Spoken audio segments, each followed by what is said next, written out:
So hello everyone, आज हम बात करेंगे ट्रैकिया की। ये भी हमारे रेस्पिरेटरी सिस्टम का एक पार्ट है, ट्रैकिया।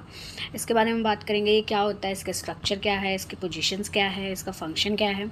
ठीक है, सो बेसिकली ट्रैकिया क्या है, इसकी पोजीशन के बारे में देखते हैं। पहले ये होता कहाँ पर है।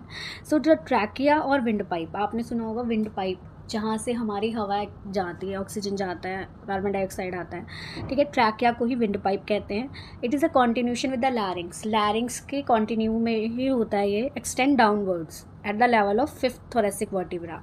ठीक है, ये डिवाइड हो जाता है एट द कार्निया में, मतलब ये ऐसे दो पार्ट्स में डिवाइड हो जाता है, into the right and the left primary bronchi. ठीक है, उसके बाद जो कार्निया है वो वाला पार्ट इतना ज़्यादा रिच और इतना ज़्यादा रिच होता है, सेंसरी नर्व एंडिंग्स होती है वहाँ पर, कि जब भी हम इनहेल करते हैं ना पार्टिकल्स को, इरिटेंट गैसेस को, सारा फिजिकल कॉन्टैक्ट वगैरह ये हमें महसूस होता है।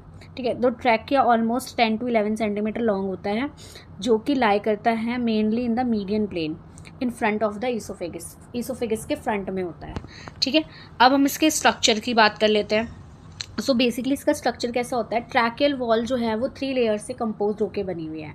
ठीक है, और ये it held open by the between 16 to 20 incomplete ring shape होती है इसके अंदर, और हाइलिन कार्टिलेजेस होते हैं। अब इसके बाद हम बात करेंगे, जो ये रिंग होती है वो इनकम्प्लीट होती है पीछे की तरफ से। ठीक है, ये आगे से हमें रिंग दिखेगी, पीछे से कवर नहीं होती पूरी। The outer layer contains fibres, जो आउटर लेयर है वो क्या कंटेन करती है, फाइबर्स और इलास्टिक टिश्यूज़। ठीक है, जो कि एनक्लोज होते हैं कार्टिलेजेस से। जो मिडल लेयर है वो कंसिस्ट करती है कार्टिलेज और स्मूथ मसल्स को। ठीक है, अब हम बात करते हैं इसके फंक्शंस की। सो बेसिकली इसका फंक्शन क्या है, ट्रैकिया का फंक्शन है क्या। सो ट्रैकिया जो है वो उसमें ट्रैकियल कार्टिलेजेस होते हैं, permanently open, but the soft tissue band between the cartilages. हमारे सॉफ्ट टिश्यूज़ वगैरह इसके अंदर होते हैं, ताकि हमारी जो फ्लैक्सिबिलिटी है, हमारी नेक को जो फ्लैक्सिबिलिटी मिलती है, जो हमारे हेड को फ्लैक्सिबिलिटी मिलती है, वो नहीं स्मूथ मसल्स और कार्टिलेजेस से ही मिलती है। तो सपोर्ट करना फर्स्ट फंक्शन। सेकंड है म्यूकोसलिया बाय एक्सलेटर, म्यूकोसलरी एक्सलेटर। ये क्या है बेसिकली, इसके अंदर क्या होता है, जब भी हम कोई भी एयर अंदर लेते हैं तो वहाँ पे रिटेन गैस पार्टिकल्स, ये सब चीज़ें होती हैं, तो वो म्यूकस को कैसे, वो म्यूकस उसको बीट करता है ताकि कोई भी जर्म्स हमारे उसमें ना जाएं। ठीक है, उसके बाद आता है cough reflex.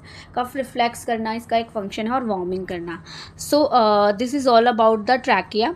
I hope you like this video, and the next part, the lungs, will come in the next video.